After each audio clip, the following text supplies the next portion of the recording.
Di matitinag mga boss no sa ikatlong pwesto etong Los Angeles Lakers dito nga sa Western Conference standing. Eto nga mga boss sa naging reaksyon dyan ni Luka Doncic matapos nga ang kanyang muling pagbabalik dito nga para sa Dallas Mavericks. Sabi mga boss no, ito na atang isa sa pinaka-emotional game dito nga ni Luka Doncic since the trade. Alamin din natin etong sinabi ni LeBron James mga boss na patungkol nga sa kanya naging game performance dito nga sa naging laban nila kontra sa Dallas. Ano nga rin bang kanya masasabi patungkol nga dito sa naging laro ni Luka Doncic? Tara't pag-usapan natin yan.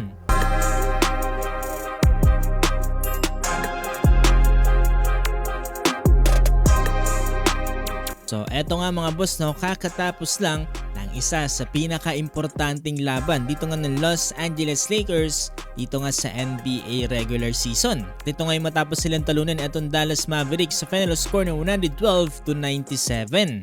Bilang dahil sa NBA standings kung bakit importante ang naging larong ito. Ito rin ang muling pagbabalik ni Luka Doncic ito nga sa kanyang former hometown ito nga sa Dallas. Ay hindi nga naiwasan maging emotional dyan dito nga ni Luka Doncic matapos nga niyang mapanood ito naging tribute video sa kanya dito ng kanyang former team. Mukhang yan pa nagbigay apoy dito para kay Luka Doncic para nga umscore ng 45 points, 8 rebounds at 6 assists. Samahan pa siya dyan dito ni LeBron James with 27 points, 7 rebounds at 3 assists.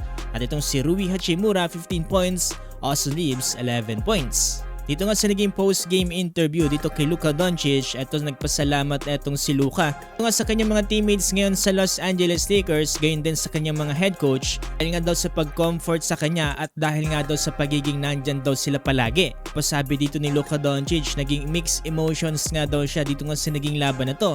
Excited and a little bit of angry. Masaya nga daw siya na muling makita yung ilang mga familiar faces. Yung nga mga boss, sabi ni Luka Doncic ay napakaraming emotions nga daw yung kanyang naramdaman dito, pero nagpapasalamat pa rin siya sa mga fans sa mainit na pagtanggap pa rin sa kanya. It was a little bit of both, happy and angry, but you know, it's nice to see some familiar faces here. You know, I spent a lot of times with them. I really appreciate the fans, the way they reacted to me. Tapos ito nga sa pagtatapos ng quarter ay naispatan nga itong si Luka Doncic at itong si Anthony Davis na nagkaroon nga ng konting moment. Nung dito si Luka kung ano nga ba daw yung nangyari dito sa pag-uusap nila ni AD. Sabi ni Luka Doncic, etong si Anthony Davis nga daw ay maituturing niya na din na isang brother. Kahit hindi nga daw sila magkakampi ay meron pa rin silang bond dito nga sa kanilang trabaho. Sinabi rin ni Luka Doncic, etong si Anthony Davis ay such a great player nga daw. Tapos ito naman yung sinabi ni LeBron James dun sa statement na they got Lucas back. Sabi dito ni Lolo Bron na expected daw nila na magiging emotional moment to para kay Luka Doncic. Naman daw ang pagkakaroon nila ng presence dito sa game na to ay malaking bagay para kay Luka. Kaya big time win nga daw para sa Lake Show.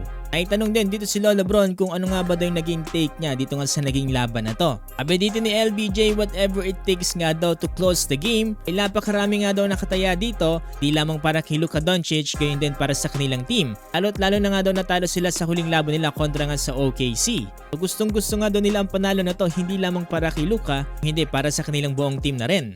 How emotionally fulfilling it was going to be for Luka, so you know, for us to be here tonight and to support him in this moment, big time for us. Ilang yan ang special na araw ngayon dahil etong si Anthony Davis, ito rin ang kanyang unang beses na makakatapat etong Los Angeles Lakers since the trade.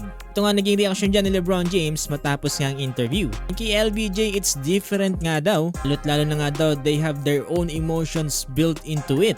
Medyo nanibago etong si LBJ. Pero kitang-kita rin mga boss no, parang ginawa pa nga rin dito ni Anthony Davis yung kanyang game rituals. Nasa Lakers pa siya kasama dito sila LBJ. Right. Different.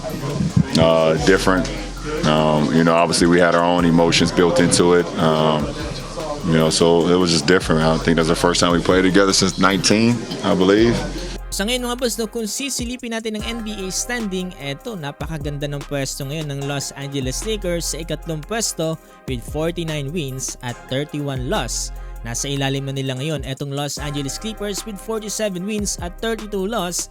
Halos magkakapantay na sila ngayon dito nga ng Nuggets, Warriors at dito nga ng Grizzlies.